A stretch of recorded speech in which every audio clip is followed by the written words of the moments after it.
नमस्कार दोस्तों, CDRK semi BEd classes में आप सभी का हार्दिक स्वागत है, अभिनंदन है। देखिए, हमारे YouTube चैनल के माध्यम से आपको पाठ योजना बनाना सिखाया जा रहा है कि किस तरह आप पाठ योजनाएं बना सकते हैं, किस तरह आप उद्देश्य निर्धारित कर सकते हैं, अपेक्षित व्यवहारगत परिवर्तन बना सकते हैं, प्रस्तावना के प्रश्न किस तरह बनाए जाएं, पाठ योजना निर्माण के समय हमें कौन कौन से शिक्षण बिंदुओं सोपानों का प्रयोग करना चाहिए, छात्रों को कौन कौन से मूल्यांकन प्रश्न देने चाहिए, मूल्यांकन प्रश्न किस तरह के होने चाहिए। तो इन सब आप सबकी समस्याओं का समाधान हमारे YouTube चैनल के माध्यम से पाठ योजना निर्माण कार्यक्रम के अंतर्गत करवाया जा रहा है। तो आप सब बने रहें हमारे साथ हमारे YouTube चैनल पर। और यदि आप हमारे YouTube चैनल पर पहली बार आए हैं तो हमारे YouTube चैनल को सब्सक्राइब करें और पास ही बने बेल आइकन के बटन को दबा देवे। देखिए, आज की क्लास में हम जो आपका विषय है हिंदी विषय के अंतर्गत व्याकरण पाठ पर आधारित और स्तर रहेगा हमारा कक्षा 7 और यण संधि प्रकरण का चयन करते हुए एक पाठ योजना आपको समझाई जाएगी। इससे पहले हमारे चैनल पर हिंदी से संबंधित गद्य और पद्य पाठ योजनाओं के वीडियो अपलोड कर दिए गए हैं, तो आप हमारे चैनल पर जाकर देख सकते हैं। देखिए, हम जब पाठ योजना का निर्माण करते हैं तो सबसे पहले हम श्यामपट्ट पूर्ति करते हैं। देखिए, यहां पर श्यामपट्ट पूर्ति के अंतर्गत विद्यालय का नाम CDRK सेमी बीएड क्लासेज लिखा है। आपका जो विद्यालय है उसके हिसाब से आप अपने विद्यालय का नाम लिखें, कक्षा लिखें, विषय लिखें, कालांश लिखें, दिनांक। और देखिए, लैंग्वेज आधारित जब हम पाठ योजनाओं का निर्माण करते हैं तो वहां पर जो आपका विषय है, आपकी जो भाषा है, अब देखिए यहां पर भाषा है हिंदी, और हम कौन सी विधा का प्रयोग करके पाठ योजना का निर्माण करेंगे, तो विधा रहेगी हमारी व्याकरण। देखिए, ये केवल लैंग्वेज के जब हम पाठ योजनाएं बनाते हैं उसी में विधा लिखी जाती है। समय 30 मिनट और 20 सेंटर में हम प्रकरण का नाम लिखते हैं, अंडरलाइन करते हैं, इन्वर्टेड कोमाज में लगाते हैं। देखिए, मैं आपको अभी से ही बता दूं कि आप प्रकरण का नाम आपकी पाठ योजना में चाहे 20 जगह लिखो, 30 जगह लिखो, सब जगह आपको प्रकरण को अंडरलाइन और इन्वर्टेड कोमाज में बंद करना है। इसके बाद पाठ योजना निर्माण की सेकंड स्टेप आती है उद्देश्य। देखिए, हम प्रत्येक पाठ योजना के निर्माण करने से पूर्व आपका जो टॉपिक है, जैसे हमारा यहां पर टॉपिक है यण संधि। अब यण संधि से संबंधित उद्देश्य निर्धारित किए जाएंगे। तो हम 6 उद्देश्य निर्धारित करते हैं। देखिए, पहला, दूसरा तो यहां आपको दिखाई दे रहा है, पूरे 6 अभी आपको दिखा देंगे। तो जो ये उद्देश्य बनाए जाते हैं तो उन उद्देश्यों के आधार पर ये विशिष्टीकरण होता है कि हम छात्रों में क्या परिवर्तन, क्या चेंजेज, क्या प्रदान करना चाहते हैं इस प्रकरण के माध्यम से। और ये होता है अपेक्षित व्यवहारगत परिवर्तन। अब देखिए, आपको सबसे ज्यादा दिक्कत आती है, ये भी बना लेते हैं, उद्देश्य भी निर्धारित कर देते हैं। अपेक्षित व्यवहारगत परिवर्तनों में आपको बहुत परेशानी होती है कि किस तरह परिवर्तन किया जाए, अपेक्षित व्यवहारगत परिवर्तन किस तरह बनाए जाए। देखिए, आपको मेन ध्यान रखना है आपका प्रकरण और आपका उद्देश्य। यदि आप अपने उद्देश्य और प्रकरण को विशेष ध्यान रखते हैं तो अपेक्षित व्यवहारगत परिवर्तन तुरंत आप बना सकते हैं। देखिए, यहाँ पर छात्र यण संधि के उदाहरणों का प्रत्याभिज्ञान और प्रत्यास्मरण कर सकेंगे। अभी ये पहला जो अपेक्षित व्यवहारगत परिवर्तन है ये ज्ञान से संबंधित है और यण संधि इसमें हमने पेश किए, तो यण संधि और ज्ञान से संबंधित हो गया। तो इस तरह तीनों बने हुए हैं। देखिए, यहाँ पर छात्र यण संधि का गहनता से अध्ययन का नियमों का ज्ञान प्राप्त कर सकेंगे। तो यहाँ पर ज्ञान आ गया और हमारा टॉपिक है। इसी तरह देखिए, अवबोधात्मक यानी जानकारी प्रदान करना, समझाना। तो यहाँ पर देखिए ये विशिष्टीकरण और इससे संबंधित जो हमने उद्देश्य लिया और हमारा प्रकरण है इससे रिलेटेड अपेक्षित व्यवहारगत परिवर्तन है। छात्र यण संधि के उदाहरणों का महत्व जान सकेंगे। या जानना, समझना, अवबोध करना। तो इन शब्दों को इस तरह आप उद्देश्य बनाते हुए, विशिष्टीकरण निर्धारित करते हुए अपेक्षित व्यवहारगत परिवर्तन कर सकते हैं। इसके बाद उद्देश्य होता है थर्ड अभिव्यक्त्यात्मक और फोर्थ होता है कौशलात्मक। देखिए, जो हमारा थर्ड और फोर्थ उद्देश्य है उनका ये विशिष्टीकरण है और ये अपेक्षित व्यवहारगत परिवर्तन है। ये फॉर्मेट आपको दिखाई दे रहा है। इसी फॉर्मेट के आधार पर अपनी पाठ योजनाओं का निर्माण कर सकते हैं। अब देखिए, यहाँ पर वही आपके उद्देश्य और प्रकरण से रिलेटेड अपेक्षित व्यवहारगत परिवर्तन किए गए। इसमें अभिव्यक्त्यात्मक से देखिए अभिव्यक्ति करना सीख सकेंगे और यहाँ पर भी कौशलात्मक, कौशल विकसित करने संबंधी अपेक्षित व्यवहारगत परिवर्तन किससे संबंधित? यण संधि से संबंधित। यण संधि से संबंधित कौशलों का विकास छात्रों में कर सकेंगे। इसके बाद हमारा पांचवा और छठा उद्देश्य है अभिरुच्यात्मक और अभिवृत्त्यात्मक। ये विशिष्टीकरण और अपेक्षित व्यवहारगत परिवर्तन। तो इस तरह देखिए आपके 6 उद्देश्य हैं और मेन आप जब उद्देश्य बनाते हैं तो उद्देश्य भी बना लेते हैं, विशिष्टीकरण भी बना लेंगे, लेकिन मेन होता है अपेक्षित व्यवहारगत परिवर्तन। तो मैंने आपको बता ही दिया, आपको मेन क्या ध्यान रखना है, अपना उद्देश्य और अपना प्रकरण। तो आप तुरंत अपेक्षित व्यवहारगत परिवर्तन कर सकते हैं। देखिए यहाँ पर अभिरुच्यात्मक है, तो देखिए अब इस प्रकरण का नाम भी लिखा गया है और इसमें अभिरुचि या रुचि भी दिखाई गई है। प्रत्येक में देखिए यहां पर अभिवृत्ति दिखाई गई है, तो यहां पर वही प्रकरण दिखाया गया है और अभिवृत्ति से संबंधित अपेक्षित व्यवहारगत परिवर्तन दिखाए गए। तो आपको मेन आपका उद्देश्य और आपका प्रकरण विशेष ध्यान रखना है। इधर अभिरुचि से संबंधित है तो अभिरुचि से संबंधित ही आपको अपेक्षित व्यवहारगत परिवर्तन बनाने हैं। तो ये विशेष आप ध्यान रखिएगा। तो इस तरह आप पाठ योजना के उद्देश्य, विशिष्टीकरण और अपेक्षित व्यवहारगत परिवर्तन बना सकते हैं। देखिए YouTube पर हमारे 1 से अधिक कई चैनल संचालित है, साइकोलॉजी से संबंधित, कंपटीशन से संबंधित, संस्कृत से संबंधित।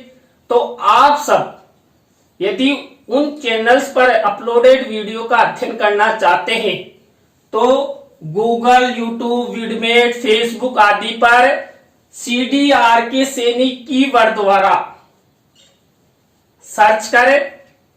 आपको CDRK सैनी कीवर्ड द्वारा हमारे सभी YouTube चैनल्स मिल जाएंगे और उन पर अपलोडेड वीडियो का आप अधिगम कर सकते हैं और अच्छी तैयारी कर सकते हैं। नेक्स्ट होता है कक्षा शिक्षण सहायक सामग्री, वही सामान्य शिक्षण सहायक सामग्री।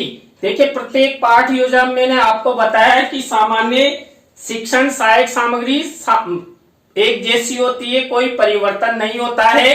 लेकिन विशिष्ट शिक्षण सहायक सामग्री में क्या करते हैं, जो भी आप चार्ट बनाते हैं, चित्र बनाते हैं, वो यहाँ पर लिखते हैं। तो इस पाठ योजना में केवल चार्ट का प्रयोग किया गया है। इसके बाद पूर्व ज्ञान, छात्र यण संधि व्याकरण विषय के बारे में सामान्य जानकारी रखते हैं, या आप इस तरह भी लिख सकते हैं, छात्र यण संधि के बारे में सामान्य जानकारी रखते हैं। अब देखिए आपकी मेन पाठ योजना शुरू होती है। मेन पाठ योजना होती है प्रस्तावना के प्रश्नों से। देखिए आपको मेन याद होने चाहिए प्रस्तावना के प्रश्न। यदि आपने प्रस्तावना के प्रश्न अच्छे से बनाए हैं, प्रश्नों में तारतम्यता है, उत्तर से ही प्रश्न बनाए गए हैं और प्रश्न एक दूसरे से जुड़े हुए हैं, छात्रों से जो उत्तर मिला उसी उत्तर से अगला प्रश्न किया गया है। देखिए यहां पर श्यामपट्ट के माध्यम से प्रस्तावना के प्रश्न किए गए हैं, प्रस्तावना निकाली गई है। देखिए अध्यापक सबसे पहले श्यामपट्ट पर यह सेंटेंस लिख देता, अध्यापक श्यामपट्ट पर लिखता है। अब इसमें अध्यापक ने क्या किया, अध्यापक को ही अंडरलाइन कर दिया। देखिए ये सेंटेंस है, तो यहां पर अंडरलाइन करने के बाद अब देखिए यहां पर श्यामपट्ट पर लिखा है, तो श्यामपट्ट का मिनिएचर यहां पर लगाया गया है। और मैंने आपको बता भी दिया है मेरे कई पाठ योजनाओं में कि चित्र के माध्यम से भी हम प्रस्तावना निकाल सकते, प्रश्नों के माध्यम से तो निकलती है, लेकिन चित्र के माध्यम से भी हम प्रस्तावना कर सकते हैं। दोहे के माध्यम से भी प्रस्तावना के प्रश्न हम बना सकते हैं। तो यहाँ पर देखिए पहला प्रश्न किया गया है, प्रस्तुत वाक्य क्या है। तो प्रस्तुत वाक्य क्या है, अध्यापक श्यामपट्ट पर लिखता है, ये छात्रों का उत्तर होगा, छात्र छात्रा क्रिया होगी। इसके बाद प्रस्तुत वाक्य में रेखांकित शब्द क्या है, रेखांकित शब्द की जगह हम पद भी लिख सकते हैं। तो प्रस्तुत वाक्य में रेखांकित पद क्या है, अध्यापक। अध्यापक शब्द का विग्रह क्या होगा, अधि प्लस आपक। देखिए मैंने आपने जब पहले लिखा था पूर्व ज्ञान, हमने लिखा था छात्र यण संधि के बारे में पूर्व ज्ञान रखते हैं, तो ये बता सकते हैं। और देखिए यदि नहीं भी बता रहे तो आपको बताना है। तो अधि प्लस आपक है, अधि प्लस आपक में कौन सी संधि है, यण संधि। अब यण संधि के बारे में आप क्या जानते हो, यह आपका 5वां प्रश्न समस्यात्मक हो जाएगा। अब देखिए यदि छात्र अधि प्लस आपक में कौन सी संधि नहीं बता सके तो आपका चौथा प्रश्न भी समस्यात्मक हो सकता है। देखिए प्रस्तावना के प्रश्न 3 से और 5 प्रश्नों तक हम बना सकते हैं, तो हमारा चौथा प्रश्न भी समस्यात्मक हो सकता है। और यदि छात्र बता देते हैं तो अच्छी बात है, 5वां प्रश्न समस्यात्मक हो जाएगा, और नहीं बताते हैं तो चौथा प्रश्न समस्यात्मक हो जाएगा। तो इस तरह देखिए ये पाठ योजना के प्रस्तावना के प्रश्न बनाते हैं, और पहला हमारा सोपान होता है ये प्रस्तावना। ये इसी तरह का फॉर्मेट आपको पाठ योजना निर्माण के समय बनाना है।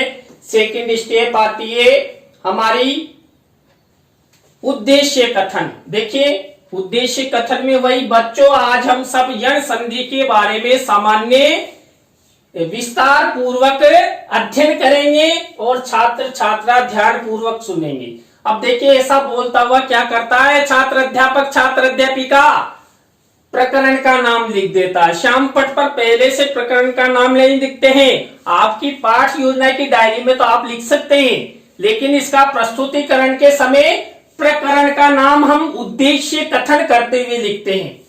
तो बच्चों आज हम यण संधि के बारे में विस्तार पूर्वक अध्ययन करेंगे।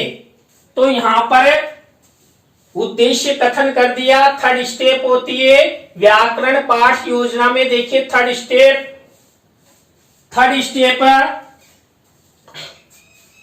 विश्लेषण। विश्लेषण का मतलब अलग अलग करना। देखिए यहां पर मैंने सेंटेंस लिया है, विद्यालय में अतिथि महोदय का स्वागत किया जाता है। अब देखिए इस सेंटेंस को आप यहां पर भी लिख सकते हैं, ब्लैक शीट पर भी लिख सकते हैं,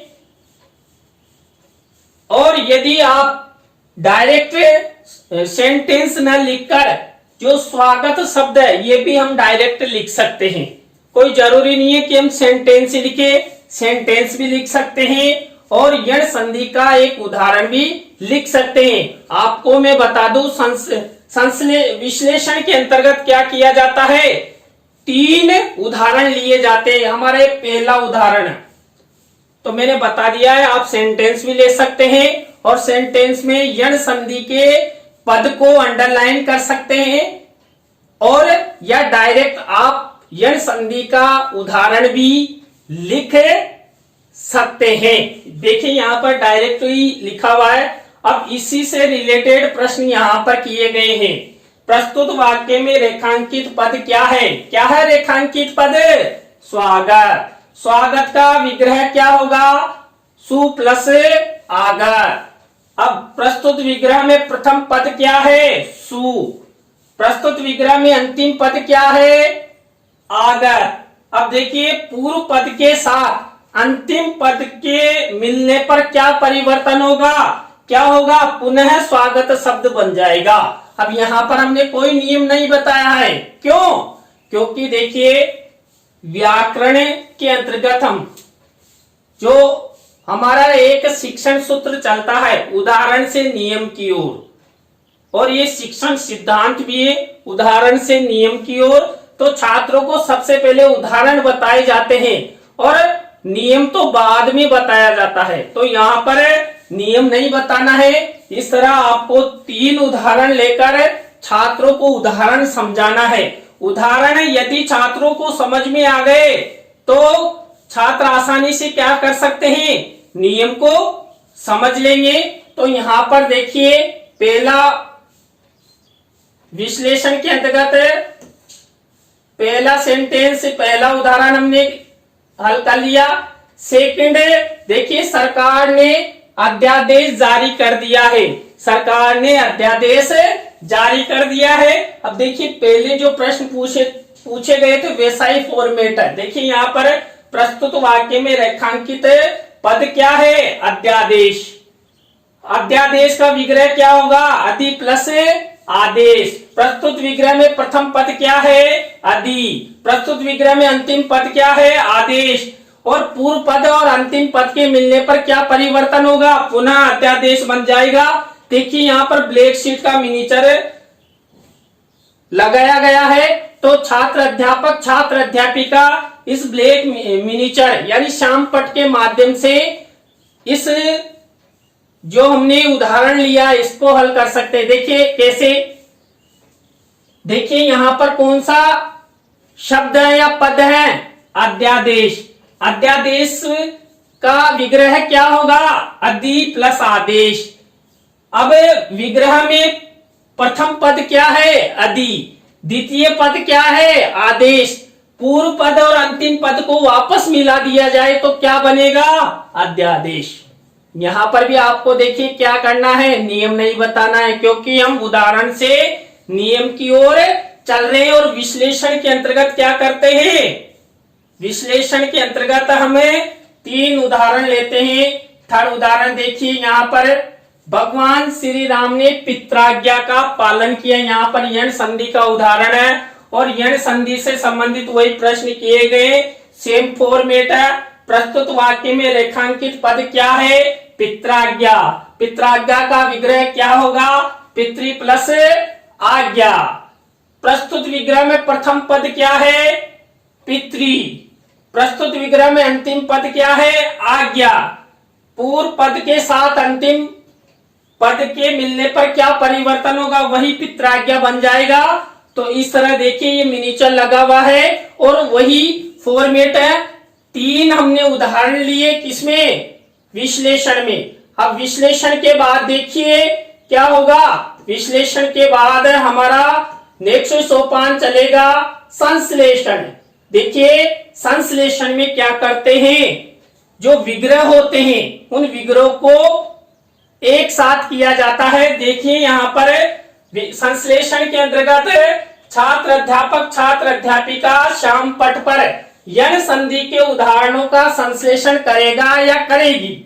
छात्र यण संधि के उदाहरणों को अपनी अपनी अभ्यास पुस्तिका में लिखेंगे। यहाँ पर देखिए पहले क्या किया गया है, विग्रह किया गया है, और विग्रहों का क्या किया गया है, एक शब्द बनाया गया है, यानी कि संश्लेषण किया गया है। देखिए यहाँ पर ये विश्लेषण है, V+A, विश्लेषण का संश्लेषण किया गया है।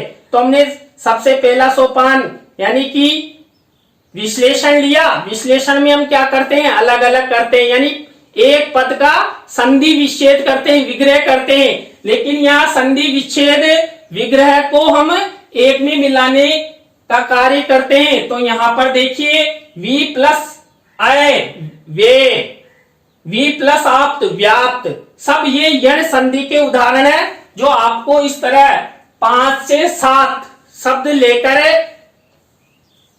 संश्लेषण करना है। और छात्र देखिए आपको ये ब्लैक शीट का मिनीचर लगाना, ब्लैक शीट का मिनीचर पे ही आप ये उदाहरण बताएंगे, और ये इस तरह का फॉर्मेट रहेगा। ये नया फॉर्मेट आया है, तो आप सब इसको इसी तरह बनाएं।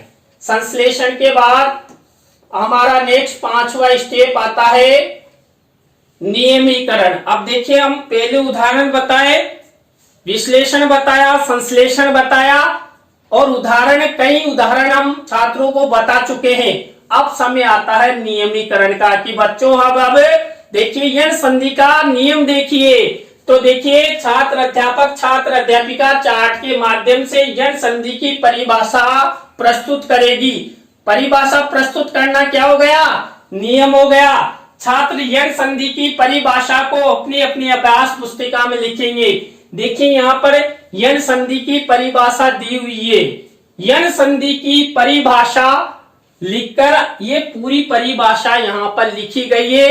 आपको इसको व्याख्यान रूप में छात्रों को बताना है, और आप शिक्षण सहायक सामग्री में देखिए, इससे पहले हमने जो संश्लेषण का कॉलम बनाया था, मिनीचर बनाया था, वो श्याम पट में लगाया था, और यहाँ पर हम इसको ब्लैक शीट पर नहीं है, चार्ट के माध्यम से बनाया है। तो शिक्षण सहायक सामग्री में इसको लगाना है। इस तरह ये 5वां हमारा सोपान हो गया।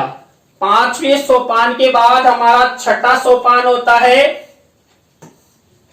अभ्यास कार्य। देखिए हमने उदाहरणों छात्रों को बता दिए, नियम बता दिया। अब देखिए कुछ अभ्यास कार्य भी हो जाए तो 6ठी स्टेप होती है अभ्यास कार्य। अभ्यास कार्य में वही 3 उदाहरण लेते हैं। 3 उदाहरण छात्रों को समझाए जाते हैं। देखिए बिना स्वर की सहायता से व्यंजन का उच्चारण नहीं हो सकता, व्यंजन का उच्चारण नहीं हो सकता। और देखिए जैसे पहले प्रश्न किए गए थे उसी फॉर्मेट में यहाँ पर प्रश्न किए गए हैं। प्रस्तुत वाक्य में रेखांकित पद क्या है, व्यंजन। व्यंजन का विग्रह क्या होगा, वी प्लस अंजन। प्रस्तुत विग्रह में प्रथम पद में कौन सा स्वर है, प्रथम पद में कौन सा स्वर है, वी में ई। अब देखिए यहाँ पर ई को यण संधि अंतर्गत क्या आदेश होगा, हमने नियम पढ़ लिया ना, ई को यह आदेश होगा। इसके बाद इसका जब अलग अलग विग्रह किया जाएगा तो इनको आपस मिलाने पर क्या होगा, व्यंजन शब्द बनेगा। ये पहला उदाहरण कौन किसमें हुआ, हमारे अभ्यास कार्य सोपान के अंतर्गत, शिक्षण बिंदु के अंतर्गत। और अब देखिए सेकंड अभ्यास कार्य के अंतर्गत उदाहरण लिया है, राम श्याम सीता इत्यादि बालक खेल रहे हैं। वही देखिए यहाँ पर मिनीचर लगाया गया है और उसी तरह प्रश्न किए गए हैं। प्रस्तुत वाक्य में रेखांकित पद क्या है और इसमें अभ्यास कार्य में छात्रों से नियम भी पूछा गया है। देखिए नियम इको यण संधि अंतर्गत क्या आदेश होगा, तो इस तरह आप उदाहरण छात्रों को बता सकते हैं किसमें, अभ्यास कार्य के अंतर्गत। अब यहाँ पर देखिए जब हम विश्लेषण करते हैं तब छात्रों को नियम नहीं बताते, नियम बताने के बाद अभ्यास कार्य किया जाता, तो अभ्यास कार्य में तो हम छात्रों को नियम बता सकते हैं। अब देखिए थर्ड, यहां पर अत्यधिक वर्षा हो रही है, अत्यधिक वर्षा हो रही है, तो इस तरह यही 5 प्रश्न किए गए, 5 प्रश्नों के उत्तर ये ब्लैक मिनिएचर। इस तरह हमने 3 उदाहरण लेकर अभ्यास कार्य किया। इसके बाद नेक्स्ट हमारा 7वां सोपान होता है मूल्यांकन प्रश्न। देखिए मूल्यांकन प्रश्न में मैंने कई पाठ योजनाओं में आपको बताया है किस तरह के प्रश्न ले सकते हैं। देखिए यहाँ पर 2 प्रश्न तो सही विकल्प का चुनाव कीजिए, यानी आवश्यकता वाले लिए गए हैं। 2 प्रश्न रिक्त स्थानों वाले लिए गए, रिक्त स्थानों की पूर्ति कीजिए। और 2 प्रश्न एक पंक्ति में उत्तर दीजिए। अब देखिए आप यहाँ पर रिक्त स्थानों की जगह सत्य असत्य वाले ले सकते हैं। यहाँ पर एक पंक्ति में उत्तर दीजिए कि स्थान पर एक शब्द वाले ले सकते हैं। लघुत्रात्मक अति लघुत्रात्मक प्रश्न यहाँ पर लिए जा सकते हैं। अब ये मूल्यांकन प्रश्न हम कहां से बनाते हैं, देखिए हमने जो विश्लेषण किया, संश्लेषण किया, उसी में से ये सब प्रश्न बनाए जाते हैं। कौन से, मूल्यांकन प्रश्न। अब देखिए ये 7वीं स्टेप हो गई और हमारी 8वीं स्टेप है गृह कार्य। देखिए गृह कार्य वही श्याम पट पर लिखकर दिया जाता है और यहाँ पर प्रश्न दिया गया है यण संधि की परिभाषा उदाहरण सहित लिखिए। तो इस तरह 8 स्टेप हमारी व्याकरण पाठ योजना अंतर्गत होती है। तो देखिए आज हमने यण संधि के बारे में हिंदी व्याकरण में अध्ययन किया। आपको हमारी क्लास कैसी लगी कमेंट्स में जरूर बताएं। यदि अच्छी लगी हो तो हमारे वीडियो को लाइक करें, कमेंट्स करें और अपने मित्रों और सहपाठियों को व्हाट्सएप, फेसबुक पर जरूर शेयर करें। नई पाठ योजना के साथ आपसे फिर मिलेंगे। राम राम सा, बाय।